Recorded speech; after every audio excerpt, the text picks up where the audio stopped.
Good morning. Good morning. All right. Thank you for walking all the way down, the whole mile, to get here. I appreciate it. I'm Kip Fern. I'm a lead program manager on the Outlook web app team. This is Paul Lamont, group program manager on the Outlook web app team. Hi, everybody. And so we're part of the actual development team for Outlook web app. And we're going to tell you about the latest and greatest that has come with Exchange 2013 and Office 365. But before we start diving into all this goodness, I got a couple questions for you all here to start off. I'm just curious, how many here are interested in primarily the on-premise Exchange 2013 and Outlook web app? Okay. How many here are interested in Office 365? Okay. And how about both? All right. Okay, good mix. So we'll be talking about that. What I'll actually be showing is off of real live Office 365. So you'll see a couple of menu items in there that are 365 menu items, but we'll be focusing on the Outlook web app aspects of what we show here. And how many of you have actually seen or played with OA, OA on 2013 so far? All right.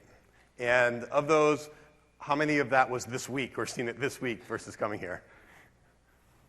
Okay, so great. We got some really cool things that we're going to show you here. And I'm also curious, one last question before we get started. Feel free just to shout it out and I'll repeat it. What are you expecting to get out of here? What do you want to get out of this talk? I might be able to steer in some of those directions. Yes? How to better satisfy the BYOD requirements across device of the week. All right. Okay. Yes? Free Surface. You're here for the free Surface? $99 wasn't free enough for you? No? We're in engineering, not marketing. We don't get the same budget. Yes?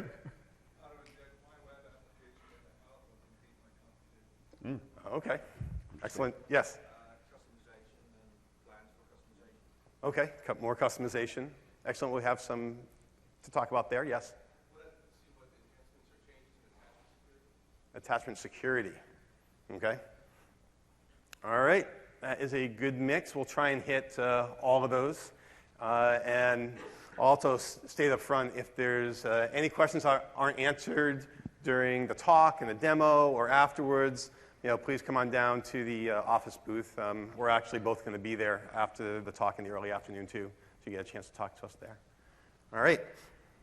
So let's get moving here. I've got lots of different devices up here. I want to make sure I actually get the right buttons. Presentation should be there.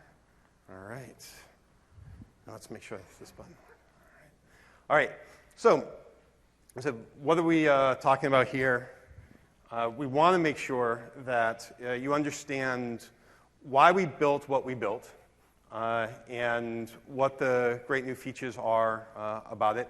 We're going to be showing this to you on many different devices up here. So we got lots of different mobile devices. So you're going to see how we've actually architected the solution really from the ground up for this release, because designing and building and running on mobile devices was one of our top priorities going forward.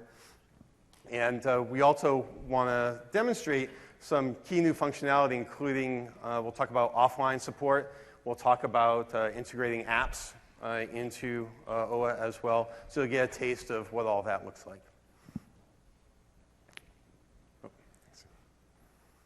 Right, so, Outlook web app over the years has gone through an interesting journey. And we know there are still some people out there running 2003, never mind 2007, 2010. And so the question is, what do we have now? What's in 2013 here as we've evolved this application? So we, along with the rest of Microsoft, took the Windows 8 approach to create a fresh, clean, modern look in here. So first and foremost, that's what if you've seen it, that's what you've noticed.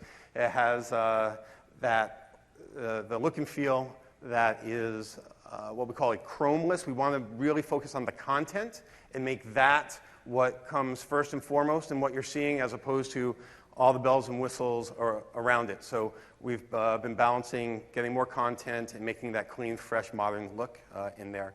And then we also have the design for touch, right?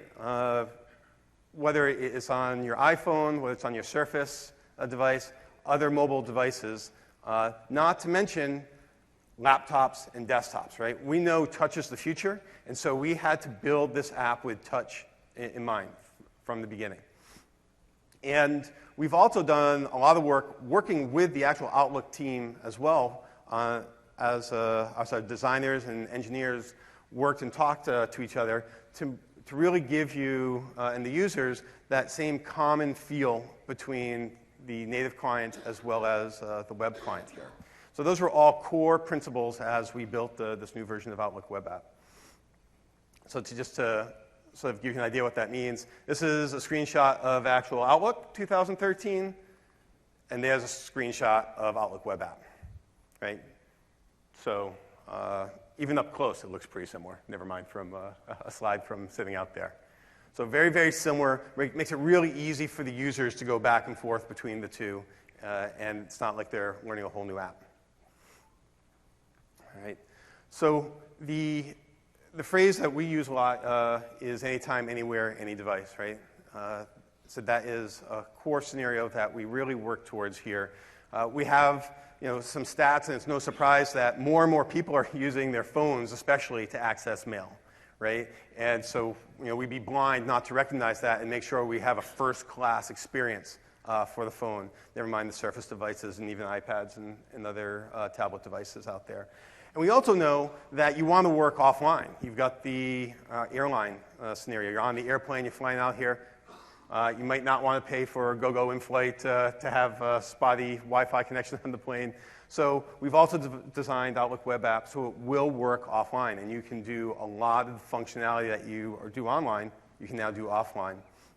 And then we have made Outlook web app a platform where you can build apps, you can integrate them into the experience, and it actually is not only for Outlook web app, but it also works for Outlook as well. So it's the right ones, run anywhere model to help you all out. And on top of all of this, right, again, I know you've heard of this thing called Office 365. Microsoft's kind of pushing it a little bit. It's a great offering in the cloud. Outlook web app is the cornerstone to Office 365 as well. And so first and foremost, we are building for a worldwide audience. And it's that exact same product that's coming on-prem as well. So the experience, the usage that we get in Office 365, that accrues to what you get on-prem. And so, I mean, it's an important note.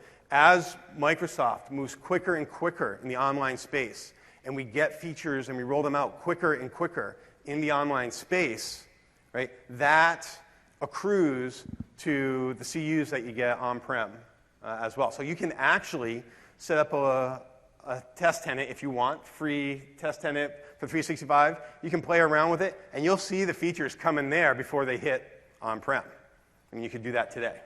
Right? So you have all this goodness of what we're doing in the cloud hitting you on-prem as well.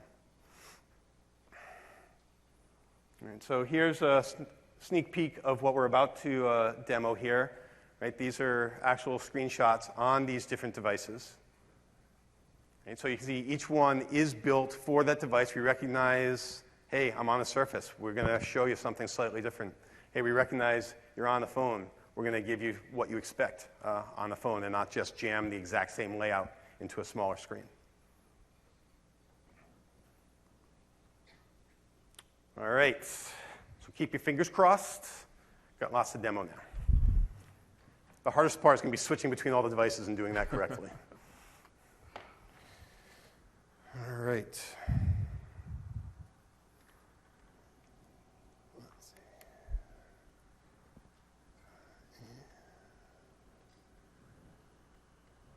All right, so here what you're seeing is my laptop right here, and this is what we call our desktop point of view. So this is what you see on a desktop. This is your standard 3-column layout for your inbox.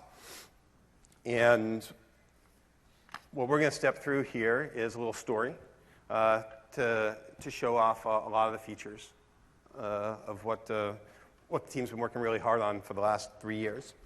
So we're in New Orleans, and so I figure everyone here must be a big NHL hockey fan, because I know I am.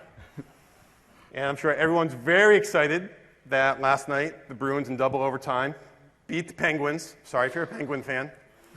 Take a 3-0 lead on their road to the Stanley Cup. So here we are. We're at TechEd. We're really excited about that. And I'm going to send an email to a couple of coworkers. I'm going to send it to Paul and Elena and Alex. I'm going to send them a message. So the first thing you see right now, right off the bat, are these rich little people peeks. Right? As you type in, you see pictures of the people, see their email. It is, immediately you get this rich interface. And we make it a lot more personal with these pictures. And these pictures start popping up all over the place. Right? So, personally, I know when I first started working on the project, one of the first things I did was make sure my picture was in there, because as I send email out, I want other people who don't know me to actually recognize the face, right? So it actually is very, very useful, something as simple as this, very, very useful to get into the system. And we'll show you in a little bit how easy it is to get a lot of these pictures into the system too. So I'm going to send this picture, I'm going to send this request out to some friends saying, hey, let's check out the Bruins game tonight. Okay. The Bruins are going for the cup. They will sweep the Penguins. Let's go to a sports bar and check it out. Are you in? And along these lines, I have a couple of pictures that I am going to include in here. So here I'm attaching pictures inline, as well as can attach them as regular attachments too. Right? So we're going to show on the receiving end the difference between the two here. And so I know that Elena is a Penguins fan, so I'm just give her a hard time about this. So I'm going to send this email out and say, okay, are you guys in tonight? So I'm sending it out now, and now what we have is Paul is going to take over, and we're going to switch on over to, HDMI on. let's see, should be, Yeah, that's good. that's good. All right, so everything we've seen to date is kind of traditional desktop OA functionality. We're looking at OA in our slate or tablet optimized mode. So those 3 screens you saw in the earlier slides are really a reflection of the 3 different views that we're architected to support. OA is actually, it's one product. We haven't written 3 distinct stacks for those layouts. We have a common data model, common business logic, and we diverge more at the view and the core interactions. So the idea is be highly leveraged to really go out and have any new scenario light up across all the devices at the same time. Now there's a couple important principles to keep in mind, and they shine through as we start looking through the touch experience here.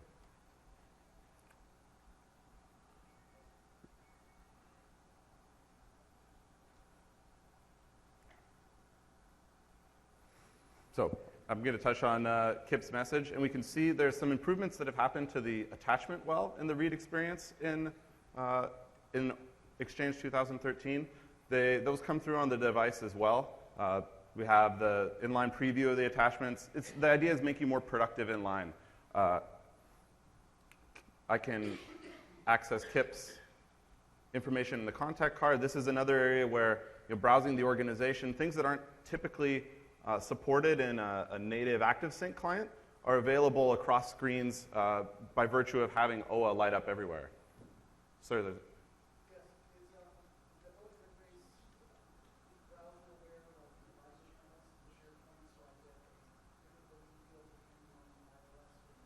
I should have mentioned that. So it is where the choice of which layout to load, whether we load our phone optimized layout, the tablet optimized touch layout, or the desktop kind of keyboard mouse layout, is driven off of a number of factors. But that is a determination we make dynamically server-side based on whether we detect touch input support, what the dimensions of the screen are, as well as what platform you're hitting the server with. And the goal is for that matrix to expand with time. By the time we're here next year, we'll have another auxiliary table. So.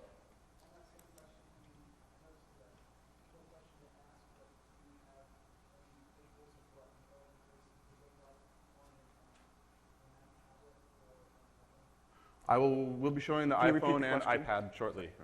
So the question was, do we have visuals for iPad? We'll be looking at Surface, iPhone, and iPad.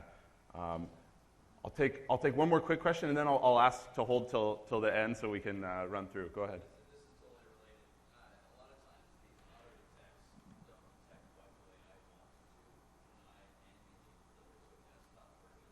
Yes, and it's particularly relevant on the device I'm looking at now, the Surface, where it's hard to predict what the right thing for you is at a given point in time.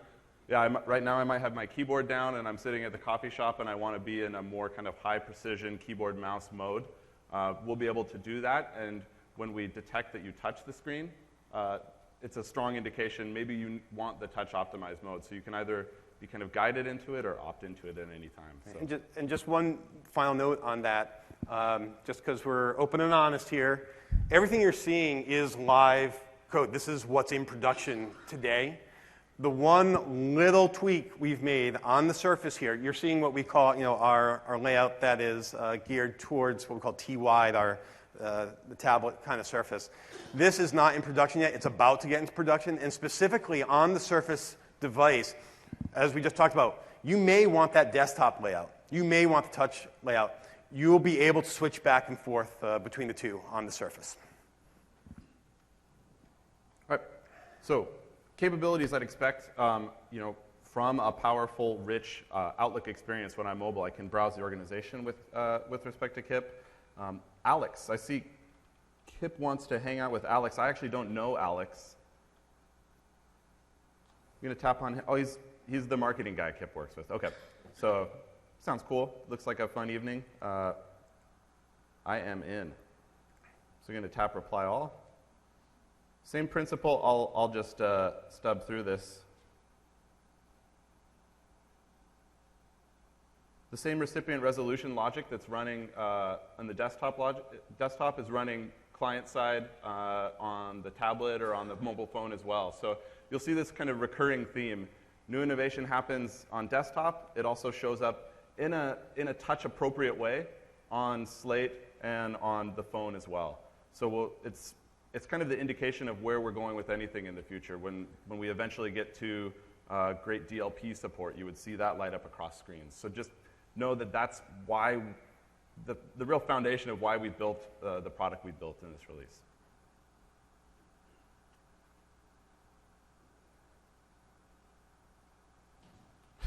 I'll just let that typo stand.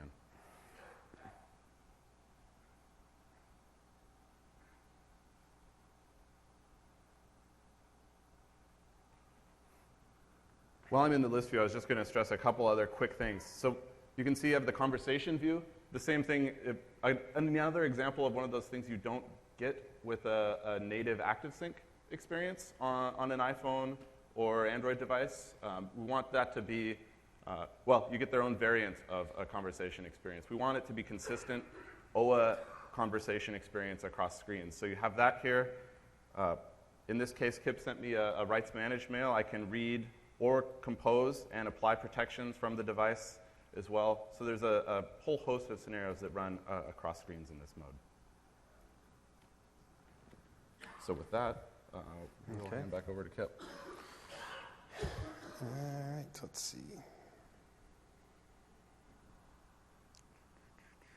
There we go. All right, so I'm back here. I've seen, great. Paul's in. I know everyone's in. I'm going to go ahead and schedule a meeting now to make this happen. So we're going to flip on over to calendar mode. and I'm in here. It's like, okay, I now need to find a place to go. Don't really know where the sports bars are here, but let's go ahead and I'm going to create a meeting, and I'm going to say, well, it's sometime tonight. So I'm just dragging here, and I can start typing in straight in line. Say, okay, game time. It's on. I'll double click, and now I get into my full calendar compose area here. And one of the great new features we have is integrating. This is actually the online aspect of it, integrating Bing location services in here. So if I say I need a sports bar in New Orleans here, I'm going to search Bing and see it's going to pop up sports bars in my area. It's like, looking. Oh, Victory, that sounds like it could be a good sports bar. It looks like in the area I am. Great, that's what I want. And as simple as that, I've brought that into my location. I'm going to be sending it out. And my attendees here, I know Paul, Elena, and again, you see this recipient, what we call the recipient well capabilities with the autocomplete and the pictures. I don't have to necessarily guess anymore what their names are. It's there. Set that up. And I think we're like, yeah, that looks about right. And I'll go ahead and send that off. And then I'm sure this has never happened to any of you. As soon as you send something, you realize, wait, that wasn't quite right. I need to adjust something. As the network decides to take some time.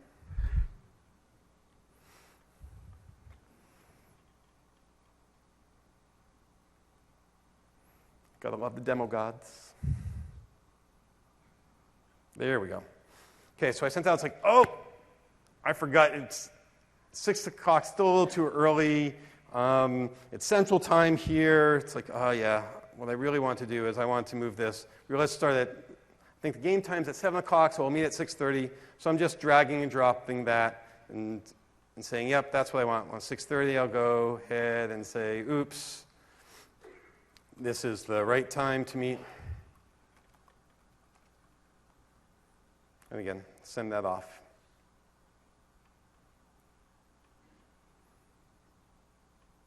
Well, here we go. It looks like I got to log back in. Excuse me for a minute.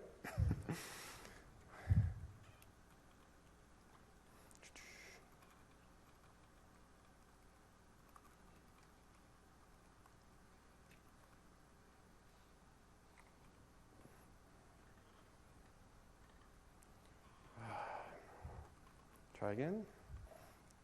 Demoing our lovely logging capabilities.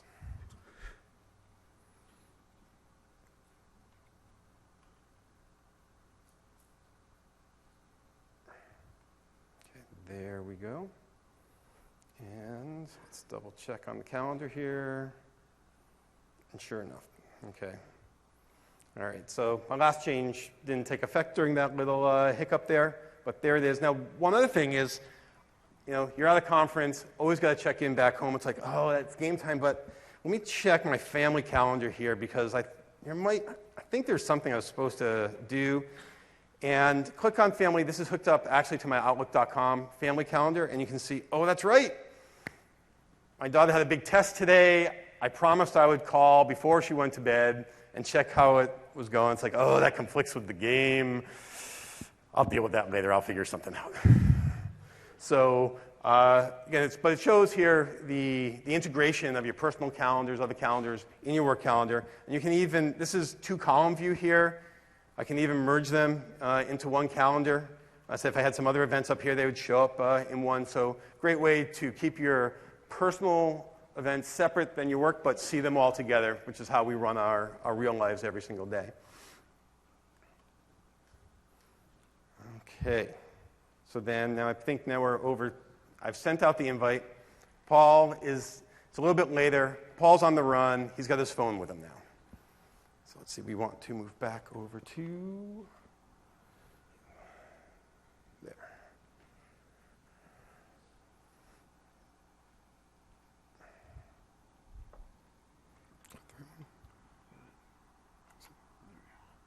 Interesting. Okay. Right. So as per earlier, this is the phone-optimized layout of Outlook Web App, and in this case, we're looking at it running on iPhone 5. So we'll talk a little bit more about triage capabilities in a bit. For the time being, let's jump into a meeting invite that Kip just sent. So one of the things to highlight is that set of possibilities, beyond just raw accepting and declining, what's possible when I'm in an integrated experience that pulls together mail, calendar, contacts, the little things that you want to get right by having kind of visibility and integration points across those themes. So just the ability to see conflicts in line. I see that this sounds like fun. What could possibly be going on? Yeah, busy night. It's actually a recurring appointment nightly. I think I can make time for this. This sounds fun. I'm going to accept. Where is this? Victory. I don't know New Orleans very well. Let me hop into that. So here we see the Bing integration, the same degree of Bing integration Kip was showing on the desktop. Again, coming through to the mobile device. In this particular case, we're showing this using the Agave or app framework that we've implemented. So it's emphasizing that write once, run everywhere kind of methodology or value proposition that we have, where there's a Bing map add-in that triggers with the regex on that address and is able to kind of show that inline integrated experience there. The same is true for LinkedIn information about people you're communicating with, package tracking information. There's kind of limitless possibilities. We do this with our own internal bug database. Really streamlines the process for communicating, collaborating about those. So in this case, it's a map. I can zoom into Street View, the same type of functionality you'd expect from being in this mode. Get directions if I want to get there, all kind of in line within that experience without having to context switch constantly. The scenario kind of has continuity is something we really think through, that you can be fully productive in one place in the context you're in. All looks well. I'm going to accept and send the response back. Okay. And do you want to show them what calendar layout looks like on the iPhone 2? We should, because, yeah, we're not going to show that later.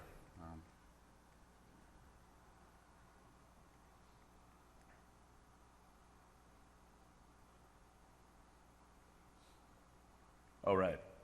Nothing all day, busy night. So you can see the day view. In the calendar, a lot of what you expect on the mobile device.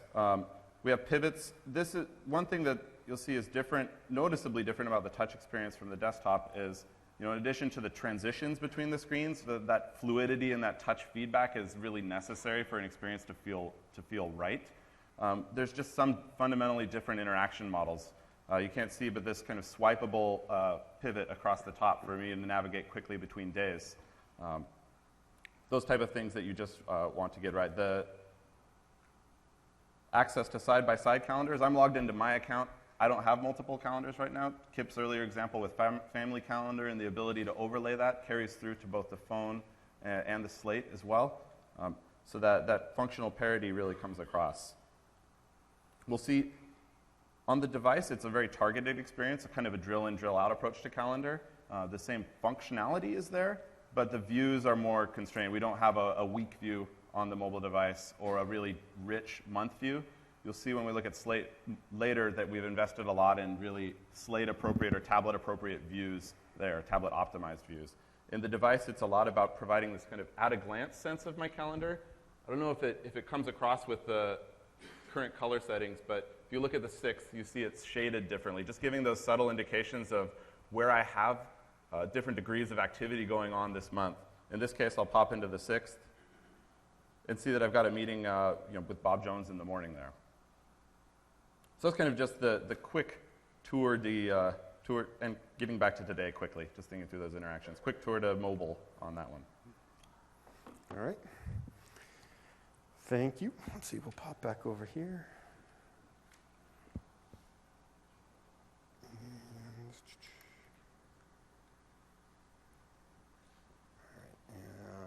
this has popped up for me. More demo gods. I do not actually want to do that.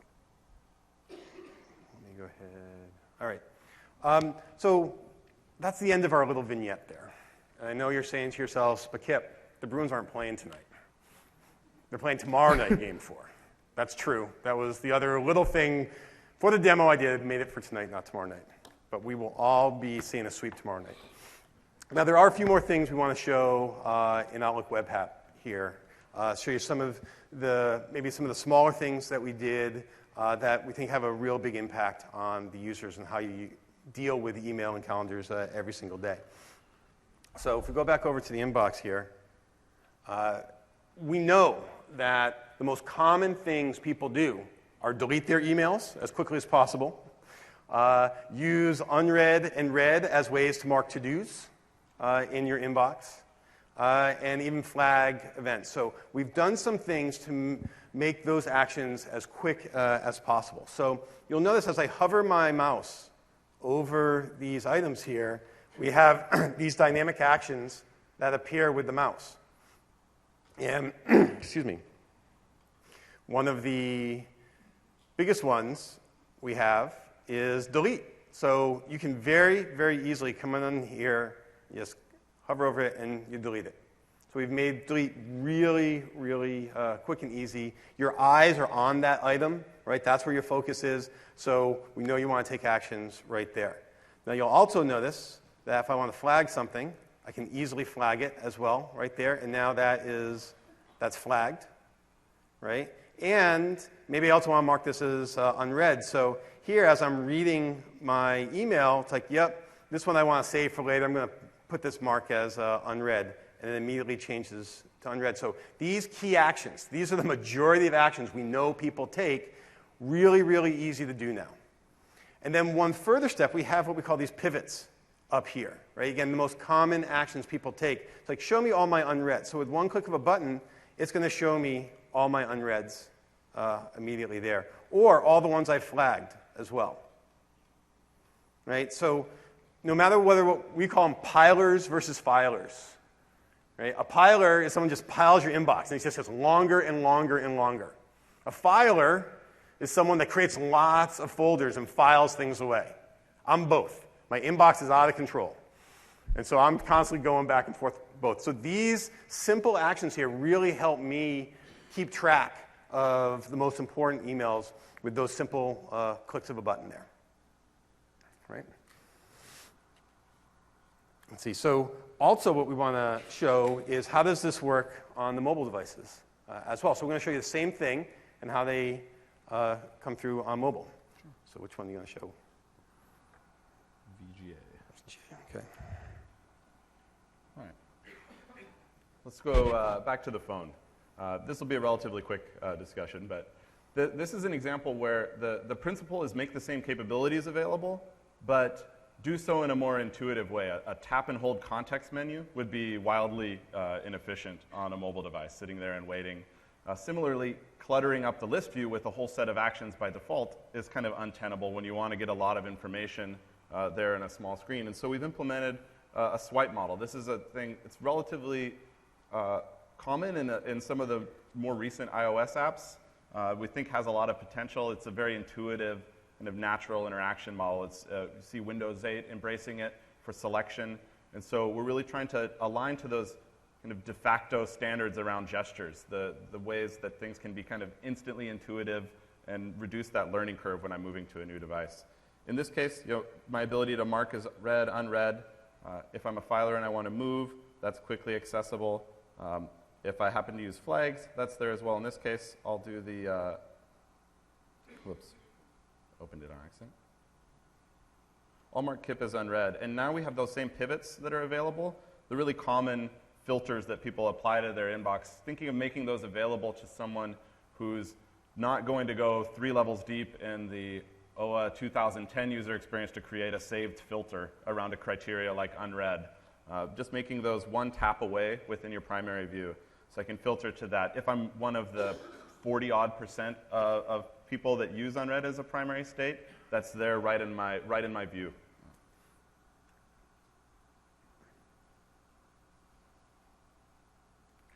while I'm here, I need to talk to the thing that I made a note about and ignored earlier. Sorry. There was a question about attachment security policy. I meant to talk to it in the context of the attachments on the device. So generally speaking, it's the same security model moving forward in 2013 as it was in 2010. There are some improvements we're looking at in 365 in particular, where augmenting the attachment policies you have today, where you have quite a few knobs on whether you are required to view in the web, whether a given file type is blocked, whether you would require save as locally before you open it. There's all those kind of dimensions. Those all persist. We're looking at adding a new capability where you can also choose to enforce that based on whether the user is logging in from the intranet or the internet. And that will be keyed in with, based on ADFS integration. So some upcoming work that's happening in 365 and we'll be rolling out reasonably soon. We don't have that equivalent functionality on-prem in our current product, but that's kind of a space we continue to innovate, and we think it's that whole document and security, that whole set of problems is something we're very actively talking through with SharePoint and on a longer term time horizon. So I think there's increasingly stuff we can do there. So sorry for that little aside. I will hand back over to Kip. Okay, thank you.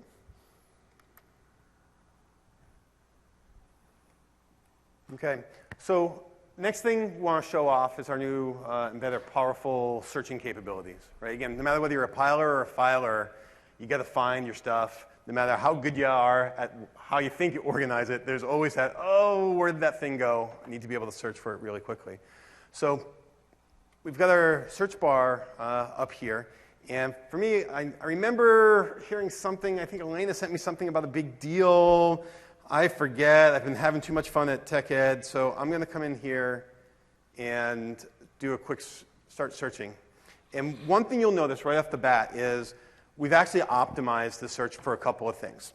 One, you'll see that not only is this searching my inbox, but it's also looking to search my contacts as well, because we know one of the most popular things people do to look up someone is they open up a new message, they start typing in their name in the to-line, and to find information about them.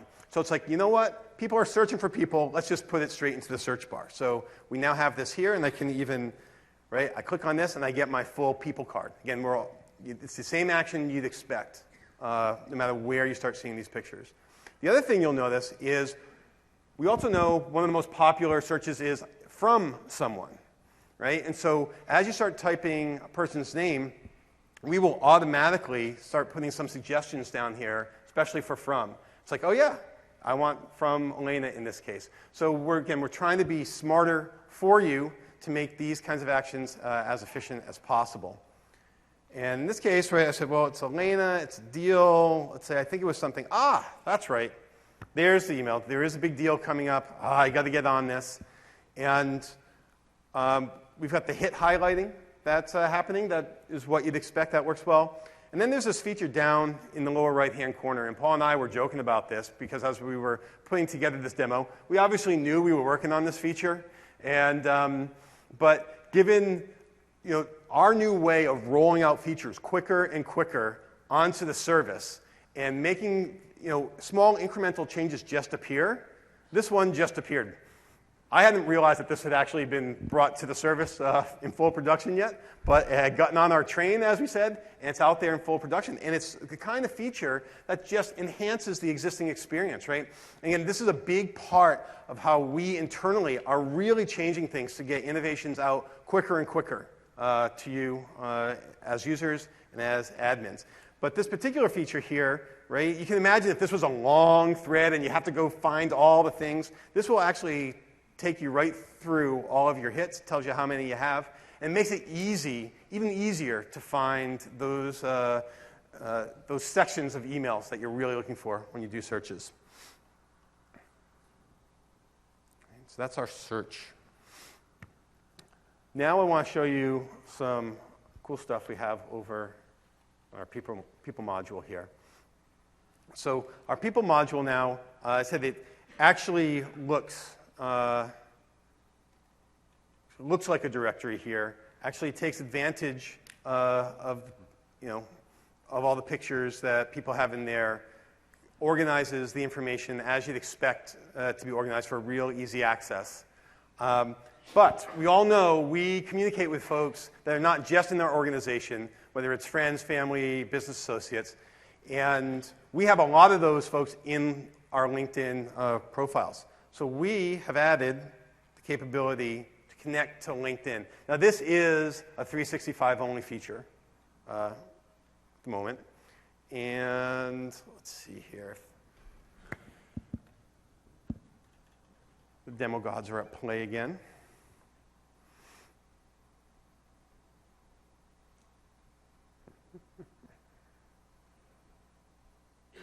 When we get to offline, one of the big reasons we implemented offline is resilience to this type of like sporadic connectivity pickup, where the vast majority of the experience should remain seamless across even temporary or even more prolonged network outage, network slowdown. LinkedIn connectivity is one of those examples. Setting it up would only work online, so you see a slowdown and it'll manifest in the UI. But. Let's see. I think it's going to pop up. All right, well, we'll give this a shot. So I'm actually going to link to my actual LinkedIn account here. And what's going to happen here is we're actually going to pull down all those contacts and, oh, did I mistype?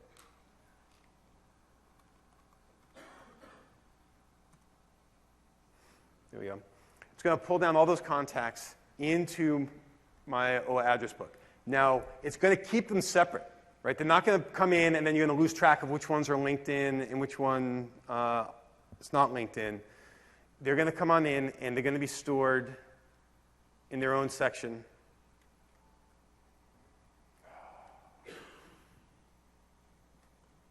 It's not behaving nicely for me.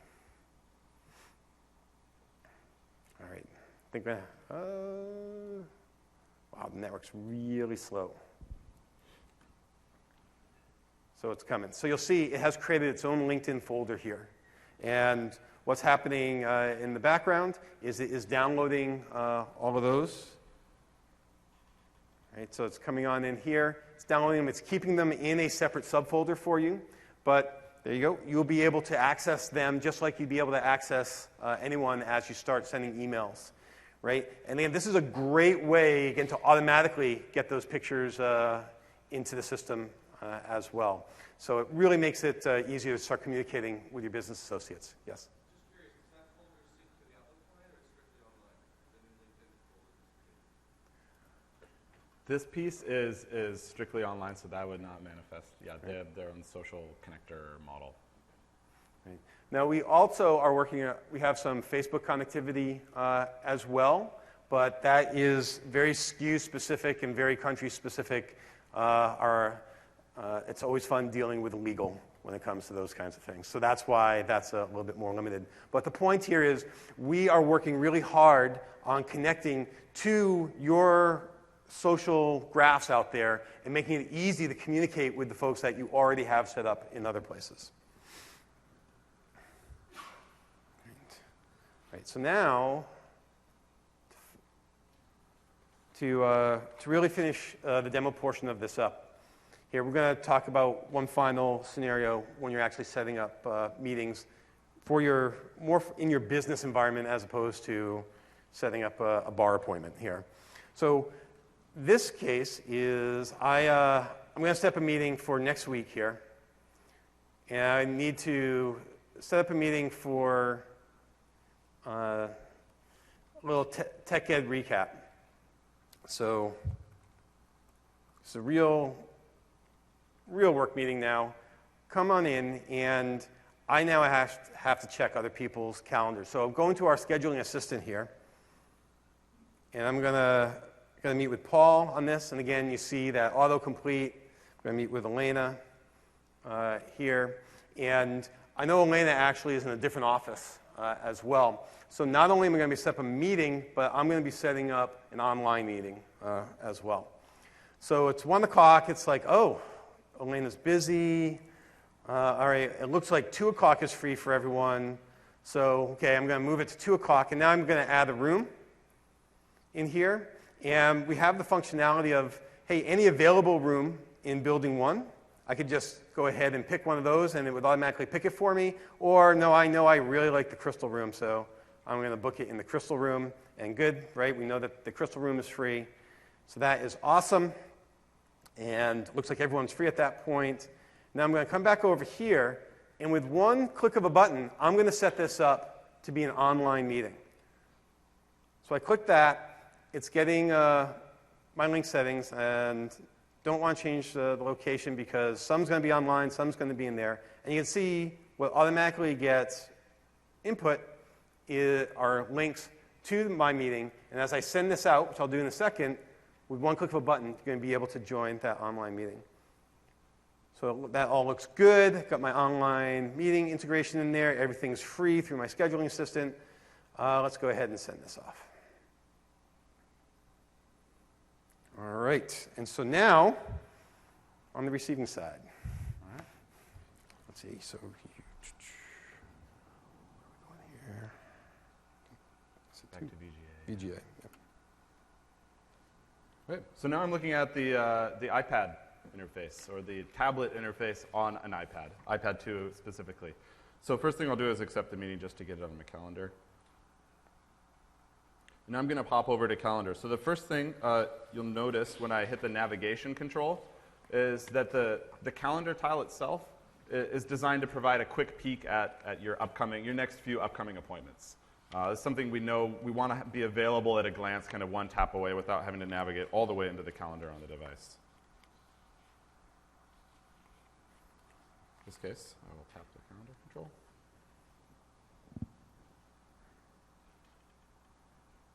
Or I won't tap it. It's coming.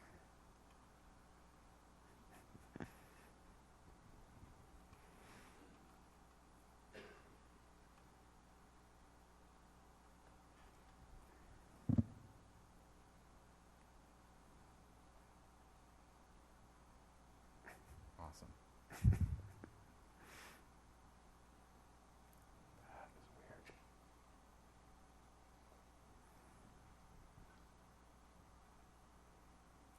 This really puts a damper on the finale.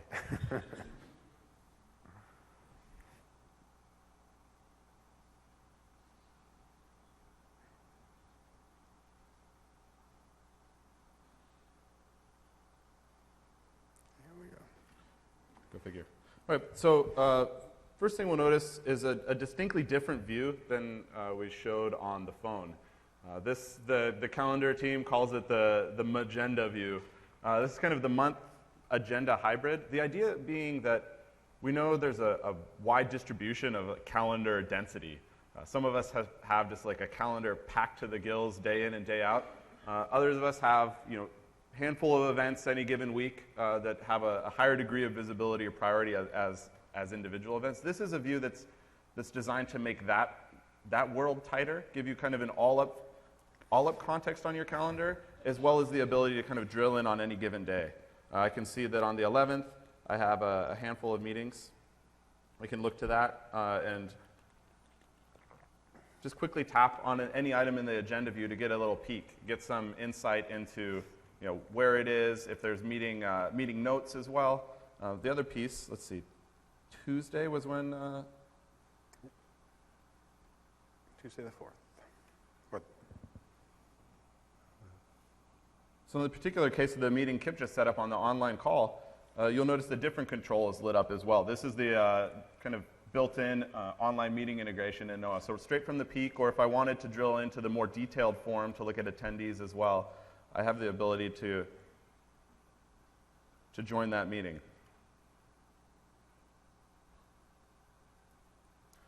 This is another one of those experiences that just, we try to think through end to end. So really envision it playing out across whatever context you're in. If you're on your phone and need to be able to, and you have Link installed, we want you to be able to join or schedule the meeting right from there.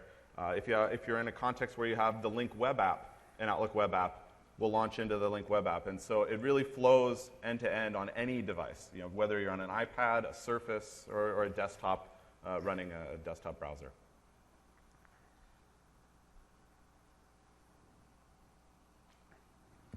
So with that, All right. I'll pop. Yeah, I think we should probably, we can move on to the text section. right. So yes, that is, oops.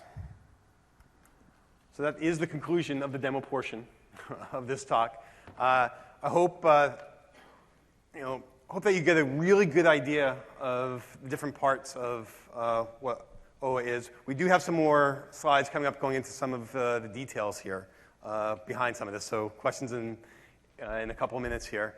But again, if nothing else, when you leave here, hope you see the portability of what we've done. Hopefully, you see the effort we've put into making life a lot easier to manage your mail and your calendars, and the integration of all the different suite aspects that we've got. The slides, if you download them later, right, here's a little quick recap for you.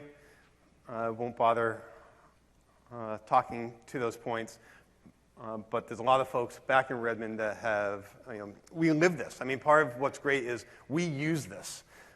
We dog food this every day, and we're our own worst critics when it comes to making this as great as possible.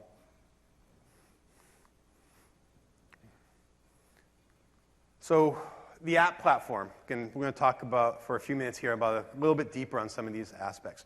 So a few of you asked about, hey, what can I do to integrate my stuff in there? The Bing Maps integration, that was an app. It's one that we built. It's one that comes with the system. But as developers, you can develop these apps as well. And so they're built with the existing web technologies that we have. JavaScript and HTML. And they are contextually activated, what that means is that the app will have access to the content of what's in the email. And if it detects the right things, then it appears there for you. So in this case, right, you got LinkedIn and Bing Maps as two things that have detected, hey, there's something in here that will activate. By default, that bar is not down, but once you click on it, then it activates and it calls your developer code to say, hey, okay, now let me show the user what I want to show them in this case. And yes, you write once, it runs in Outlook, it runs in Outlook web app, and think about your own line of business apps. Paul mentioned earlier one of the apps that we've written internally is for our bug database, where we detect numbers that we think are bug numbers, and a little app appears, and so I don't have to go over to my separate bug database system, look it up, see the details. I click on that, and it will show me what the title of the bug is, what the repro steps are, and any comments associated with it. Because we know that a lot of people, again, they live in email, and they're constantly going to other places to get work done. So the more that we can bring that key work in within the inbox experience, the more efficient it makes your workday. So the way it works is there's really two parts of what happens. There's a manifest, and then there's the code. And the manifest simply states, here's where the app lives. It can live on your dev box, or we can host it. And it says, here's where it lives, and here's what activates it. And then your code actually does the real work in there. And what we do is we create a frame for you where your app is placed. And again, you saw that in the demo there. So you have that room to go ahead and put in whatever you want to put in there. And the app will load an actual Office JavaScript library, too, that helps complete the dev part of it. Won't go into the too much more gory details on here, but there's a lot more on MSDN. And there's a whole Office marketplace today where you can start downloading apps and see what's out there already. So again, if you download these slides after the fact, those links take you straight to lots of details of how to make that all work. But we are built for extensibility. There's lots of creativity that you can do there. Hook into your own third-party systems as well to really help facilitate the information going from your email to eventually the places where it needs to go. In terms of managing these apps, end users have the ability to enable or disable them based on what they want to do. It's through the Outlook Web App Options interface. But as admins, you have the ultimate capability of turning these things off or ensuring that certain ones are always there, right? So you have the control you need to make sure it's set up the way you want to have it set up. Okay. Offline. We've been talking about offline as well. So what I'm going to run through here in a couple of slides is a high-level overview of how it actually works. Right? So our intent here is we want to really push the browsers.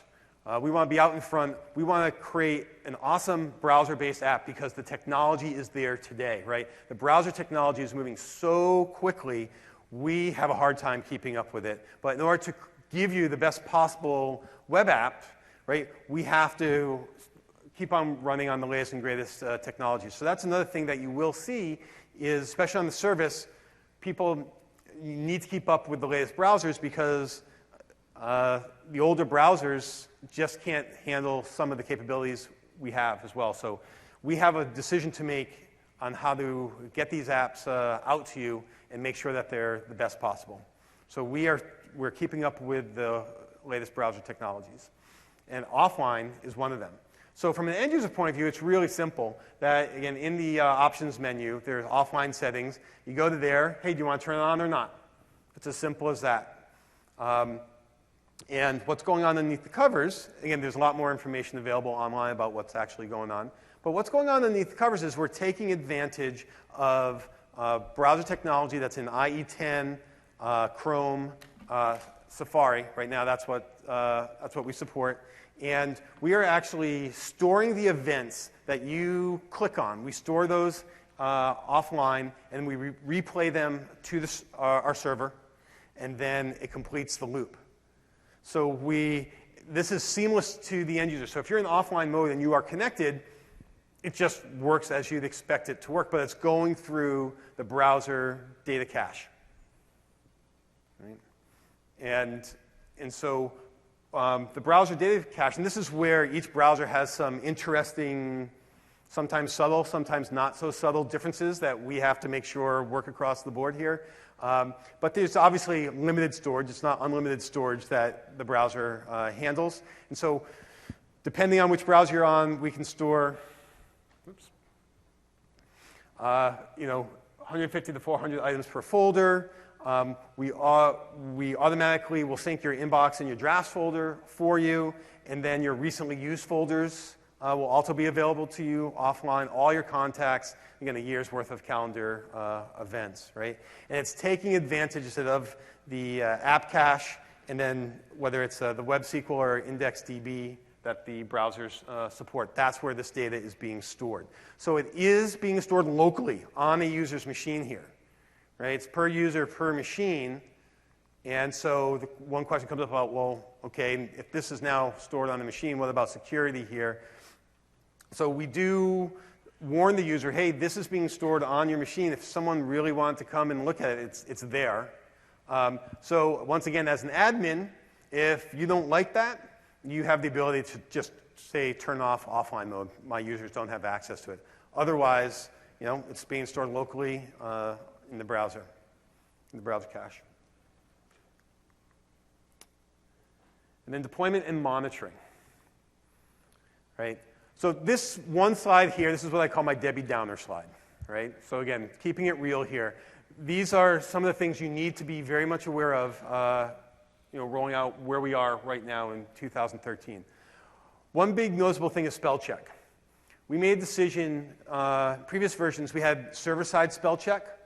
But all modern browsers today have spell check built into them. So it was redundant for us to create server-side spell check. And we felt our resources, internal resources, would be much better spent working on all the great features that you've seen. So what this really means is that your IE9 users, or anyone before IE10, doesn't have spell check. Right? IE10 supported on Win 7 now. So we highly recommend getting to IE10. Chrome, Firefox, Safari, they all have spell check in their browsers. So that's we know this is one of the first things people will talk about if they're using IE8 or IE9. That's the reason why. There are also some key features that we know are not available in Outlook Web App at this point. That's all I can say about those points. We know that they're not there. We know that they are very important to people. Our browser support matrix. As I was just mentioning, we have to keep up with the latest browser technologies, which means a browser like IE7 does not handle HTML5. So IE7 users now get what we call OA Lite. So you'll still get a basic email client, but you're not going to see what you saw here, which is our premium client. You'll get OA Lite on there. And we are supporting the latest browsers, like Chrome every month or two comes out with a new rev, right? Firefox every 2 or 3 months comes out with a new rev. So that is what we're keeping up with, and that's what we support, right? We can't support a version that Firefox and Chrome don't support, even if it's 6 months ago. So we are keeping up with the latest and greatest browsers that are out there. And our browser support matrix talks about all of our mobile devices and the browsers that we support and the policies there. And then one thing I also want to be clear about, if you haven't heard yet, this is Microsoft-wide Office 365 policy. IE8, we know there's a lot of IE8 users out there for a lot of different reasons, but they have announced that it is not going to be supported anymore after April 8th, 2014. Right, so on April 9th, 2013, that announcement was made, right? 12 months notice there. And IE8, we do support IE8 with this, but we highly recommend moving on up as soon as possible because IE8 is about 4 or 5 years old now. Again, we're really pushing the limits on what it can do with HTML5. Right? Again, there's more info on that specific policy. Follow that link.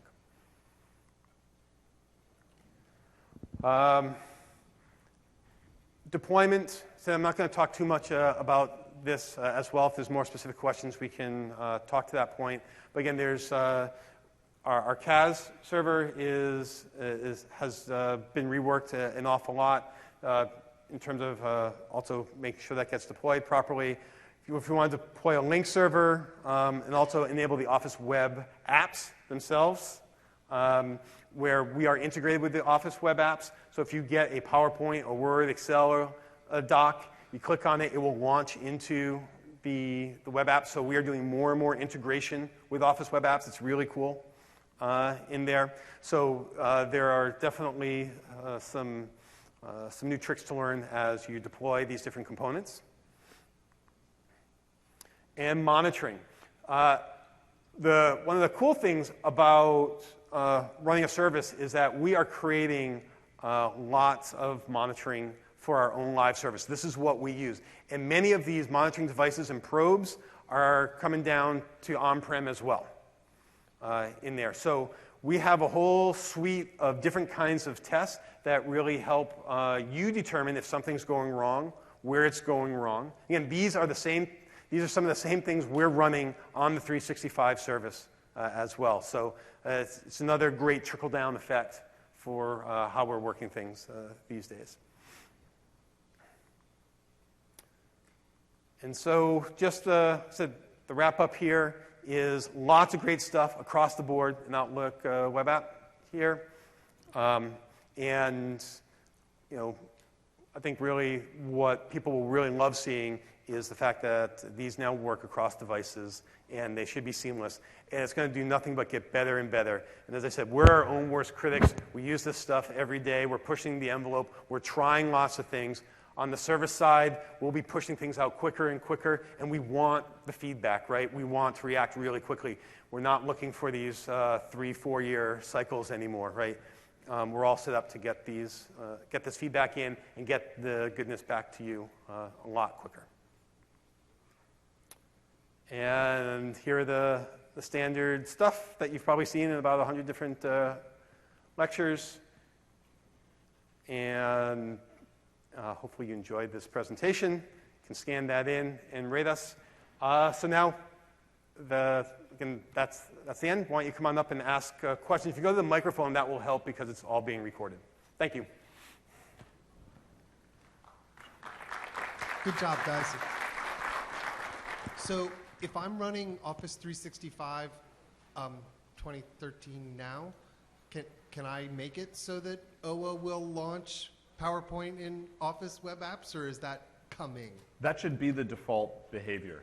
Okay. So I would expect that just works out of the box. Okay. And if it wasn't, we can talk to I'm not on Exchange 2013 in the cloud yet because I'm an Office Oh, okay. 365 dedicated customer. I'm excited to hear Got about you. that. Yeah, once you're there, that's just how it works. One of the demos that you guys did not do today was you didn't show the inbox on either a Surface in touch mode or on an iPad, and I thought the hover in the IE10 on Windows Professional was kind of cool. How are you doing quick flag and quick delete on a touch-enabled device? Oh, so the swipe model applies. There's kind of, from a touch perspective, Yeah. there's both the swipe Yep. and the delete buttons are promoted to the surface of the reading pane.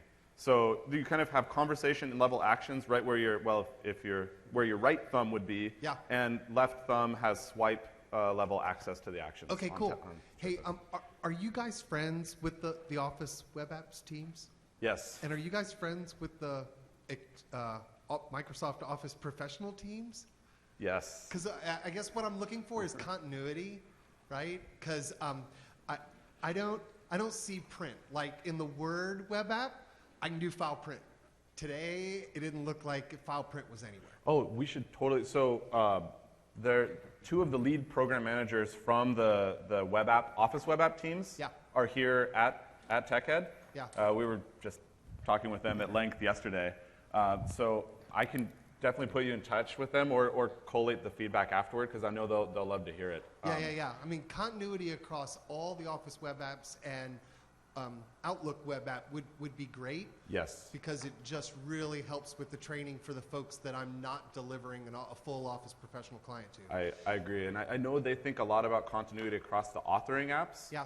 And while we can't talk much about in specifics on roadmap, that integration between the communications client, OA, and the authoring clients is something we're very excited about the possibilities in that space. And Cool, so run to get expect that that we'll be best buddies within our little realm. And then is the full OA on Windows Professional running IE10, that look and feel, is that my foreshadowing for what next-gen Office Rich Client will look like? I would not make any conclusions on that necessarily. Why yeah. not?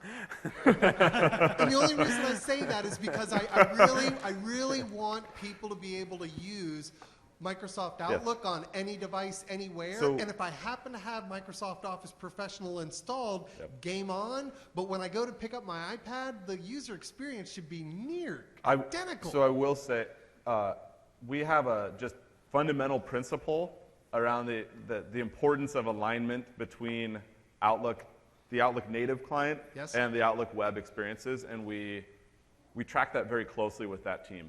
So the intent is to evolve together and align, and where we do have temporary divergences, they tend to be more for very thoughtful, specific reasons. Okay. And so I can't say too much more about their plans besides we care a lot about staying aligned as we move forward. Okay. Last question. So there's been a whole lot of conversation about SCCM 2012 R2 and the Intune and opting in of clients for the BYOD space. You guys are obviously on the outside of that space because it's not even talking about ActiveSync. But I was curious that so much of the offline stuff, which I think is cool, if I unregister a device from Intune, am I going to get that stuff all flushed from my browser that's in my offline mode? I do not know the answer to that one. Think about that, But boys. it's a good point to take away. Because I like what you're doing, and I like the offline mode approach, but part of us as IT pros managing BYOD is having assurance that when you unregister, it's gone. Yep, that's a great point. And Okay. the Intune interop is not something we've spent a ton of time Yep, testing, to be honest. So it's a good takeaway for our team. Thanks much. All right, thank you. Question over here. So for your OWA, is that you can process all the approved workflows, right? For example, if on an iOS device you go through OWA, can you process native, say, workflow tasks from SharePoint in your OWA? So the native workflow tasks from SharePoint. Not natively within OA, as in like we did not build that business logic and view into the product. It's an interesting discussion on whether that could be accomplished with the app extension model, that those could be written to recognize SharePoint workflow and execute those actions from within the read experience. But in terms of the native support, that's not integrated. Yeah, but it's supported in Outlook, right? In Outlook, you could process them. So basically go through tasks, then you can approve, edit task, and approve. So is that OWA will implement the same? Or? It is not currently working. It's a good point of feedback. And I'd be happy to talk more about, like after, we'll stick around for quite a while if you want to talk more about kind of which scenarios you use the SharePoint workflows for, so we could kind of get a sense of what that means. Because it's this gigantic, anything's possible kind of space, and a lot of times there's a long tail. I'm curious about whether there's a couple high-value things that might be more tenable than a generic kind of workflow support model. But I think it's probably best we have a more detailed chat. Okay, thanks. Yep.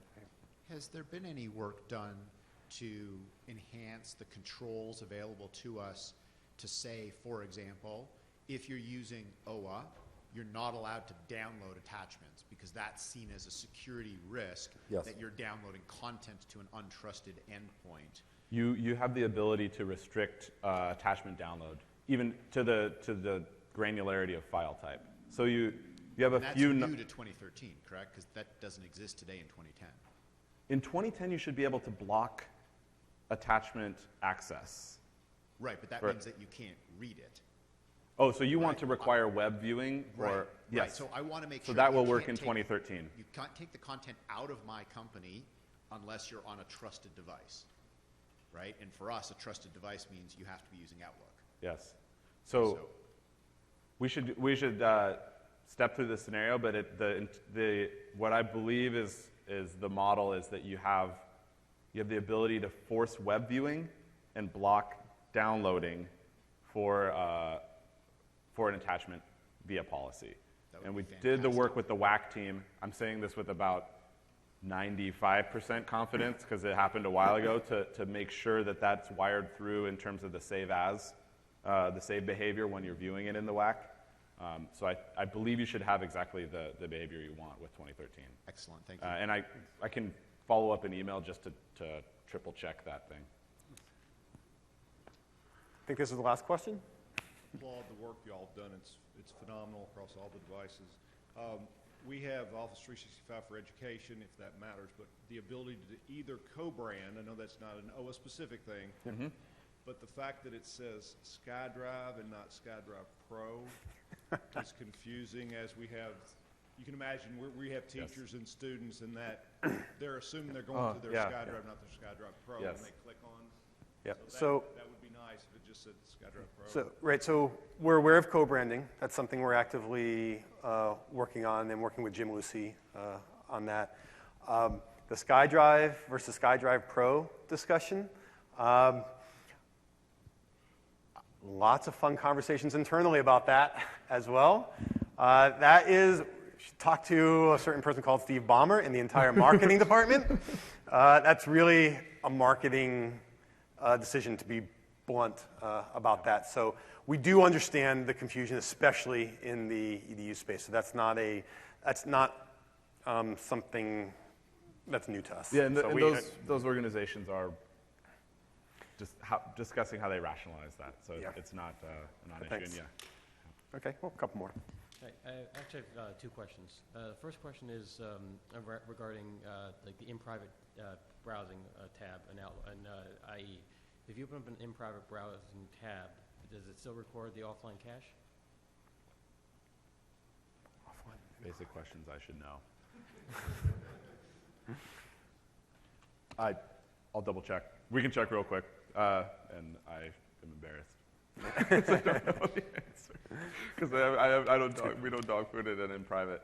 I don't expect it to work in private mode, but might be surprised.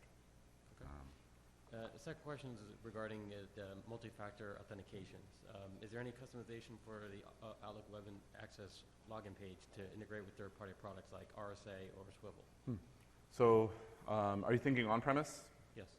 So there is that gray space of not supported, but we understand that not fully supported, but we know a lot of people do it and customize the page. So it's still in that state that 2010 was in also, where you go in and you actually tweak the ASP page and to implement the customization. So not a great story still, unfortunately, but interesting. I know this is a common request, and it's frustrating when we blow it away on upgrades when you've gone through and actually done the customizations. So it'd be interesting to understand if there's a kind of tractable subset of things that could be customizable and could persist across upgrades, because it gets tricky. Like, we know that we did this with 2010 to 2013. We pretty dramatically facelifted the login page. So it's hard to make a promise of not updating our visual design language or interaction model in a way that could stomp on integration. And that's why we've been a little sensitive to making customization there like wildly powerful. Customization tends to be contained to areas we know we can provide continuity. Great, thanks. Sorry. See, I guess. Yeah, I have a question in regards to the OA versus ActiveSync discussion. I've had many discussions with other Exchange teams. So our organization falls under many compliance issues, and we have been hardcore BYOD in regards to the tablets and everything else. And one of the biggest challenges, obviously, you guys know this, is the ActiveSync features vary from feature or from iOS and different devices and whatnot. Yes. So we've been forced to use third-party products to deliver email to containerize our applications around our BYOD.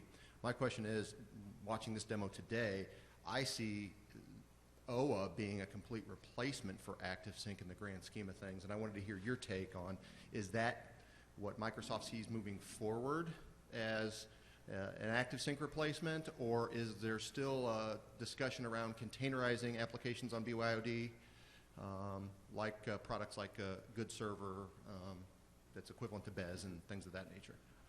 So I can say that we think, now there's clearly more to be done than what we showed today before it would be ready to really kind of replace ActiveSync in an ecosystem.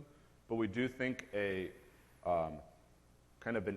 single application designed to scale across devices and do so consistently is the right path forward, where probably everyone here has had the iOS calendaring issues bite them on multiple occasions. Really hard space to get right in terms of the business logic and the interoperability. And so we really want to move to a model where whether it's the focus is reliable, consistent implementation of a scenario, or whether it's just availability of a new innovative scenario. If we do something awesome across Exchange and SharePoint in the coming months, year, we want that to go everywhere all at once, trying to move an entire ecosystem to change a native application, or maybe even do something that runs counter to a kind of more siloed app model that is more common on devices. Would take years if it was doable. And so we do think that this model has some very distinct advantages on a long, even on a medium time horizon. But continue to invest in ActiveSync and in tightening up the device management around that. But like you mentioned, some problems are just quite hard, and especially when you take an ecosystem like Android. And how do you project kind of a semblance of consistency or control into policy implementations and policy availability? It gets tricky. So, ActiveSync, that was terrible. ActiveSync stays around. I worked on it for years, so I would be talking about my own stuff if I said that. Yeah, it stays around for quite some time and it has a lot of value as like a ubiquitous layer, but we think that we can move pretty far forward on this. Well, I just see the benefit of OA with all the variants and devices because your droids and your iOS devices will only enable certain active sync functions. Some will be older versions. Not everything's enabled. So this is the upgrade exchange. Everyone gets the latest thing that day. Clearly, there's things with authentication and browser Chrome and device management that you need to deliver on, but it's a space we're very excited about and think we're kind of on the right path with that. Thank you. Yeah. Two quick questions. One, you in the demo where you did the social calendar edition, is that does that particular contact folder, is it stored as a part of the mailbox or is it in the browser cache? It's part of the mailbox. Okay, good. So they get it wherever they go. Okay. Yes. Yep. The other question is, I know that at least in 2010, 2007, there were individual attachment sizes configured for OA and ActiveSync in the config files.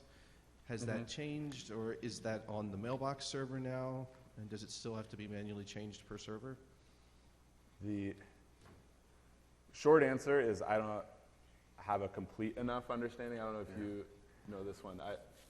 I know that those attachment limits persist on kind of a protocol by protocol in kind of an inconsistent way. Right. Yeah. I mean, some of them are in weren't web the same config, before. some are, Yeah.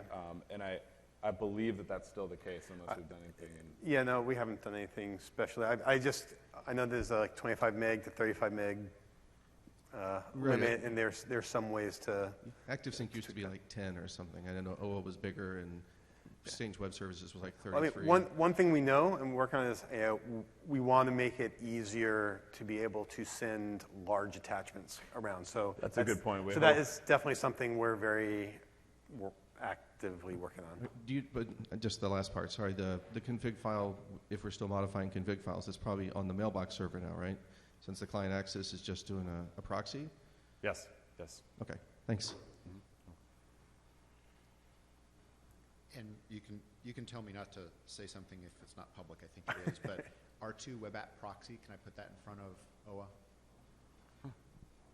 Uday and Sam stuff. I having not actually deployed and tested this within our, at least not that I know of within our team, I can't say for sure. We haven't actually been actively working through that. Okay, because that's your answer to two-factor auth for OA. Yes. That's why we're on the tap. That's why we're looking at it. All right. All right. Thank you. Yes. And now we'll be looking at it. Last question, I think. What is the Microsoft. plan- Sorry. What's the plan for SMIME support? So SMIME support. So the boilerplate is we can't talk about, we're not at liberty to talk about what is in SP1 or when SP1 is coming exactly, but we can say we know that SMIME is extremely important and we feel like we have a commitment to deliver that. So it's something we feel very strongly accountable to customers to deliver. That's what I would say. And you just did. All right. Did you have one last question? Yeah, actually, it's maybe a detailed discussion different about that question. Maybe I can. Okay, yeah, why don't you come on up?